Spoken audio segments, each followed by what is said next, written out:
Tiene la palabra el concejal Lucas Franco. Gracias, presidenta. Son unas cuantas cosas para contestar. En el uso de la palabra seguramente me van a acompañar y me van a proseguir compañeros de nuestra bancada, así que voy a ir contestando las que me apunté como posibles primeras respuestas. Se habla de la importancia y me parece totalmente atinado que pongamos la lupa sobre el servicio de recolección, porque eso indica que efectivamente hay una historia alrededor de lo que implica este servicio y la economía de este servicio, que está muy presente en la política y en quienes tenemos circunstancialmente la responsabilidad de representar a nuestro pueblo en estas bancas. Después empezamos a comparar peras con manzanas, entonces por un lado la mano de obra, por otro el total de lo gastado en el servicio de recolección. Yo hice el comparativo con lo que implica el servicio de recolección, entendiendo que el servicio de recolección ha adquirido para el Estado municipal bienes de capital y responsabilidades que antes tercerizaba. Ese es el primer cambio sustancial y fundamental de la transformación del servicio de recolección, que tuvo un hito fundacional en términos administrativos allá por el 2020 con la sanción del pliego de bases y condiciones. Recuerdo después, en la adjudicación de la licitación por la mano de obra, algunas propuestas y una polémica que se suscitó con diálogos en los pasillos y demás y todas esas cosas que son muy características de los espacios legislativos, alrededor de modificaciones que se podían hacer al dictamen de la adjudicación y un consenso final al que llegamos centralmente la bancada oficialista, porque eso provino de concejales y concejalas de concejales de la bancada oficialista de ese momento, y recuerdo patentemente el final de la redacción de esas modificaciones. Se sugería en un dictamen determinadas modificaciones en el proceso de adjudicación siempre y cuando no contrariaran lo que se había votado como norma madre en el pliego de bases y condiciones. Ese fue un elemento que parecía literario, pero que fue el garante del consenso para avanzar en lo que interpretábamos que no debía interferir retroactivamente en un proceso que ya había aprobado este cuerpo, que era el pliego de bases y condiciones. Que de hecho, los concejales que proponían esas modificaciones habían aprobado el pliego de bases y condiciones previamente.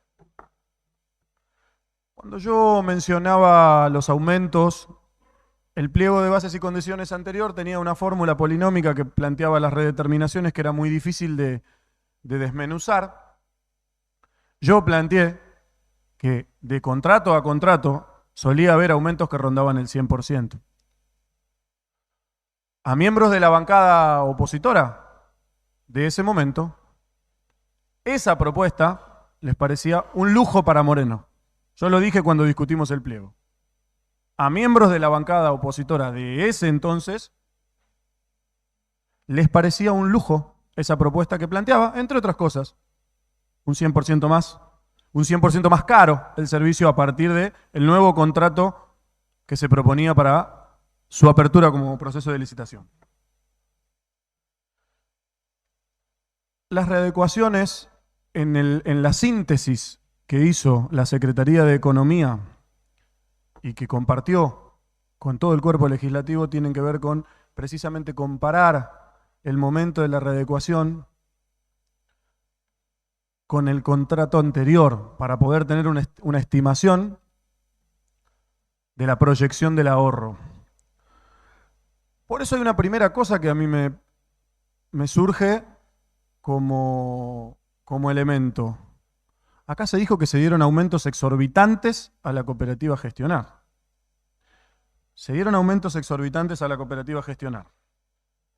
Se logró un ahorro del 44%, de contrato a contrato sin contemplar la potencial renegociación.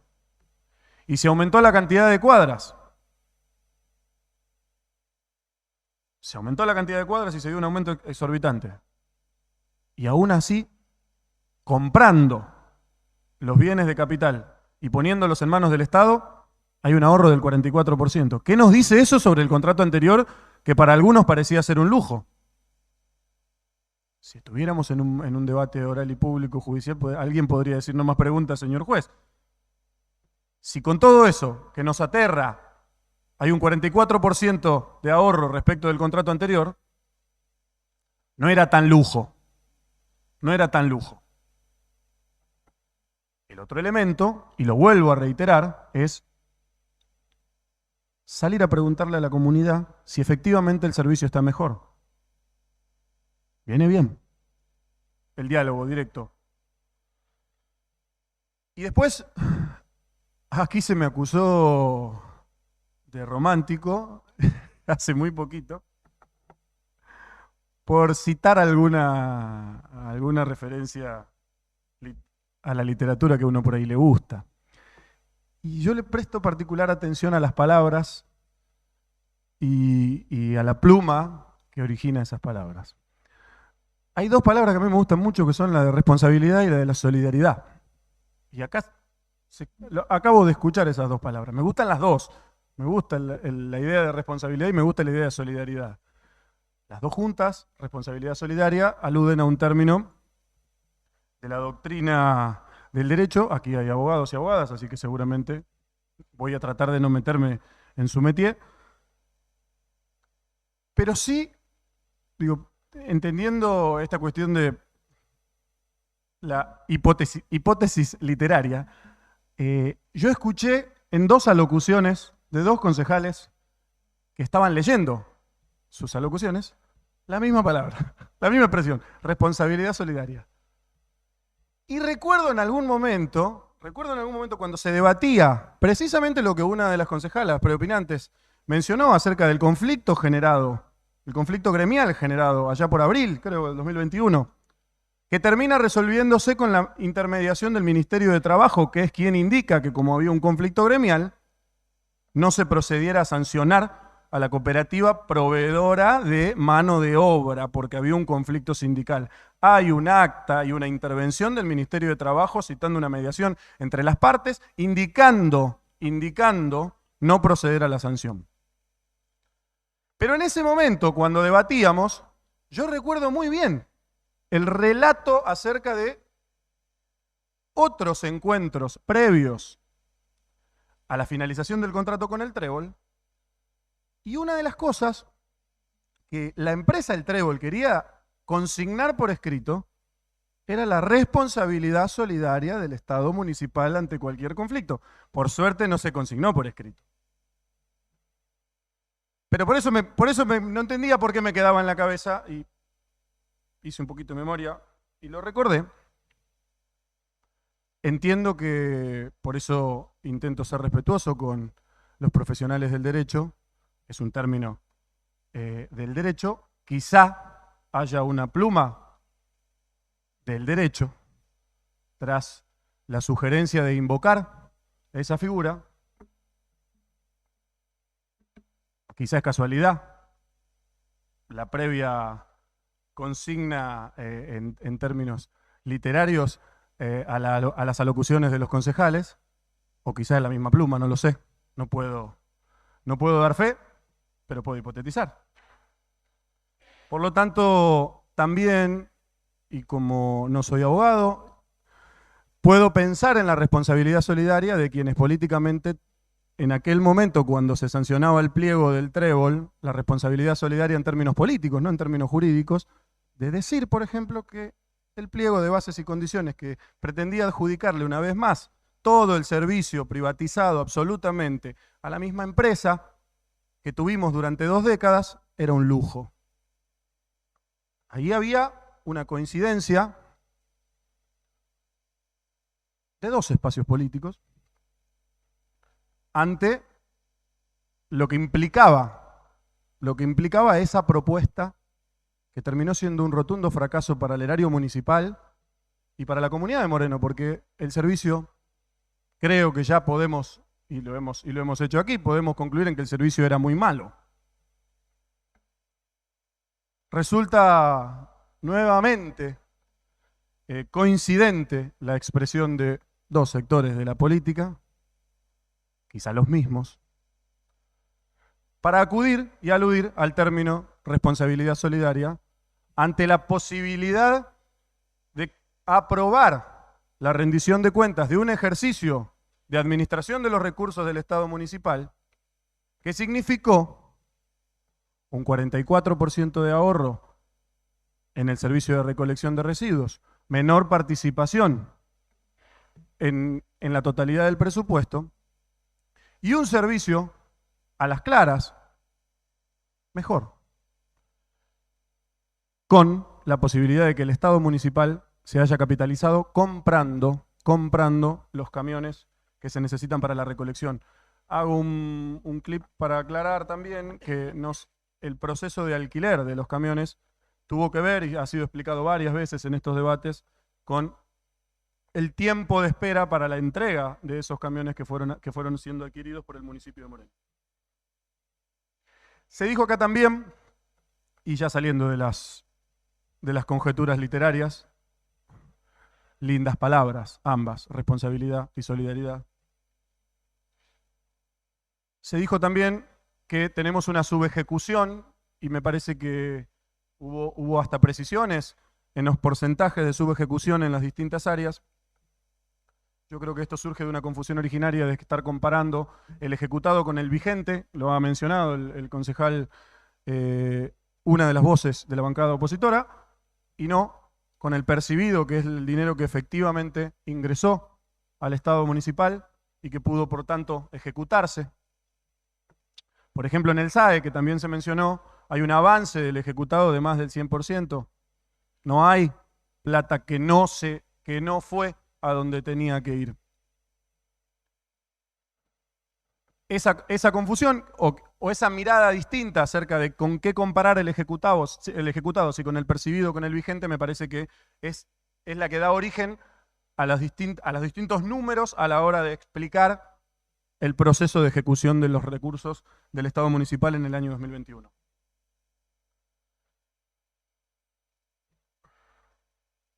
Se dijo también acá que como aumentaba TISH, la tasa de inspección de seguridad e higiene, estábamos creando gravámenes sobre el sector productivo.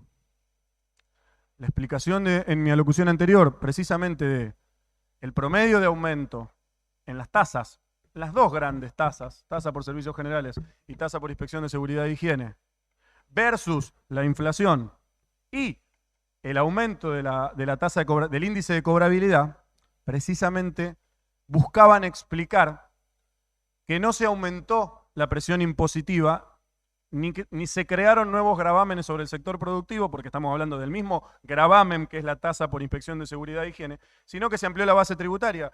Y cité como ejemplo el recupero de deuda, que no es aumentar la presión, que no es crear nuevos gravámenes, sino que es ir a buscar dinero que se le debe al Estado municipal en concepto de tasas. Por ende, bienvenido el debate de cuánto es lo que el Estado debe gravar al sector productivo y también a los trabajadores y trabajadoras, pero no es el caso.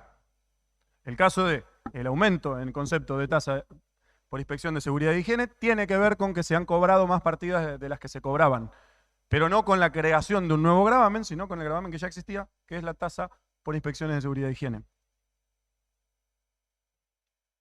Respecto de los excesos y las ampliaciones, hay una modificación en la ley, en el artículo 41 creo que es, no quiero ser impreciso, que plantea que aquellos convenios que vinculen al Estado municipal con el Estado nacional y el Estado provincial pueden no pasar por el departamento legislativo.